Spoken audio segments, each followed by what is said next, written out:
You're listening to Galway Bay FM, and this is Galway Talks with John Morley. Now, as hospital waiting lists continue to put pressure on patients across Ireland, one Galway woman chose a different path. Rachel O'Connor, who's from Headford, travelled to Spain for a hip replacement under the EU Cross Border Healthcare Directive, allowing her to access treatment sooner and also claim reimbursement from the HSE. After years of pain caused by undiagnosed hip dysplasia, Rachel says the surgery has transformed her life. And here to tell us more about her journey, the realities of waiting for treatment in Ireland, and why more patients are looking abroad for healthcare options, we are joined on the programme by Rachel O'Connor from Headford. Rachel, good morning and thanks for joining us in the programme today. Tell us a bit about your story first and when this all began for you. Yeah, good morning, John. Delighted to join you. So it started all about 2 years ago, where I was a very active person and I was out walking a lot and I thought I was getting sciatica. So I started getting shooting pains down the back of my right leg. So I went to the doctor, assuming it was sciatica, and the doctor referred me for physio and also gave me some anti-inflammatories. And as precaution, I was getting no better, went back a second time. They referred me to get a pelvic, basically, x-ray. So that showed up that my right hip was properly goosed, and which was quite a shock for myself. So they then referred me to consultant. So I needed a full hip replacement, which I was very surprised at age 44 at the time, 43 initially. And then I was put on a waiting list, both publicly and also private healthcare, to get a hip replacement. And I was delayed so many times that in the end I had to become an advocate for my own health. And I decided, made a rash decision to go abroad to Spain, decided all in a couple of days, to have an anterior hip surgery, which is the way I wanted. It's the front way, so they don't cut the muscle like they do the posterior and lateral way. So I flew to Spain on my own, and within 2 days I was under the knife, you know. And you did that through the EU Cross Border Directive. When did you first hear about that? Basically, I worked for the HCB, so I found it online and I researched it. Now, there is other options to go. You could go to Germany with another company, and, I just picked healthcare abroad, and I'm absolutely 100% delighted with my decision. They did everything for me but have surgery. They did all the paperwork, they organised accommodation for me, they picked me up at the airport, the drivers couldn't have been kinder. They bussed us back and over to the hospital. You never felt alone because you made a collective group of other Irish people out there from down south and up the east side of the country. I was only West of Ireland girl at the time. So you made a network of friends and they looked after you like you were family, So, and you get reimbursed, which is the best thing, but you do have to pay out initially. But you're totally focused on your recovery. You have a private room in a fabulous, as fabulous as hospital as could be.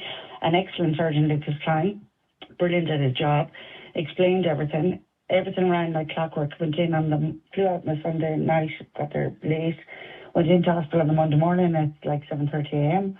and had my ECGs, x-rays again, blood tests, met the consultant. I was all done and dusted by 11 a.m.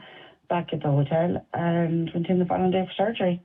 And it was exactly as they tell you. There was no waiting, there was no, sitting around, and even your outpatients appointments, dressing changes.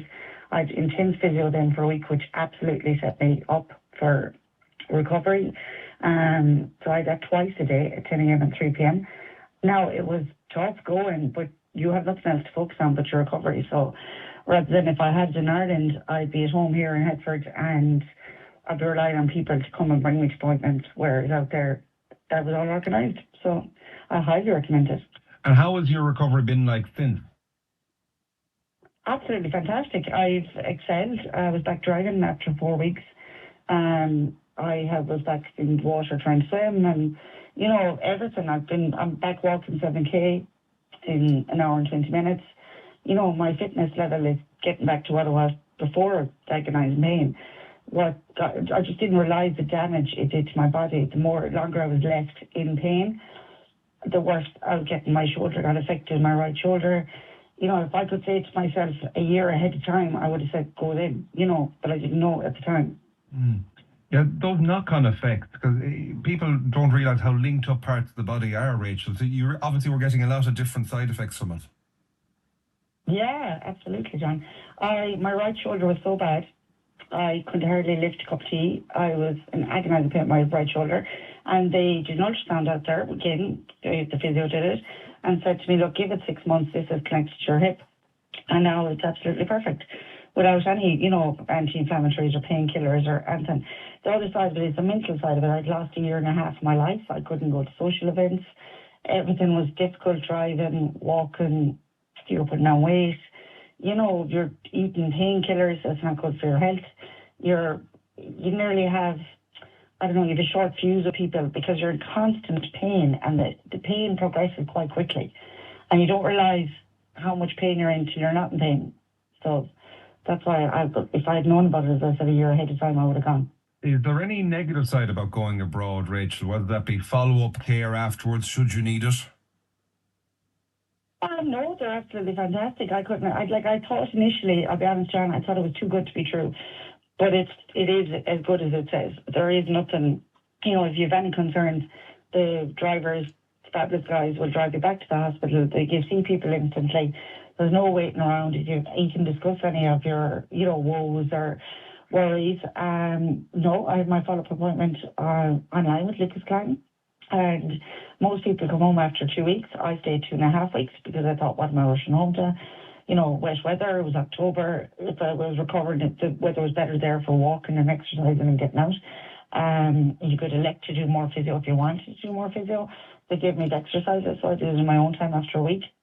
I was on crutches naturally in the beginning, but by the time I came home, my goal was to walk in my front door, and I achieved it. Now, I didn't walk very fast, but I got in the front door, with no crutches. So I absolutely would 100% recommend it. Like I said, you don't have any of the distractions of day-to-day life because you're living out of a hotel. So, you have to get up and just get better and focus on your exercising, and, you don't have to do any household stuff. And they had all the aids that you require, like raised toilet seats. I wasn't wasting my own money buying stuff for the house here that wouldn't be feasible, long term, I didn't need.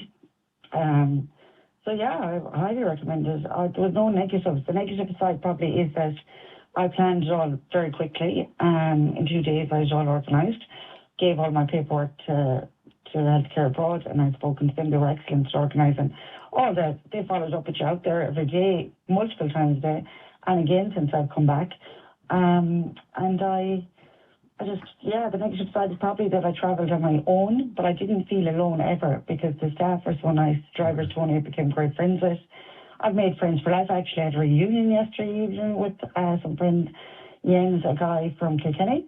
He's up visiting me, staying in Kong. He's 88. He had his left hip done. I had my right hip done. So we're hipster friends.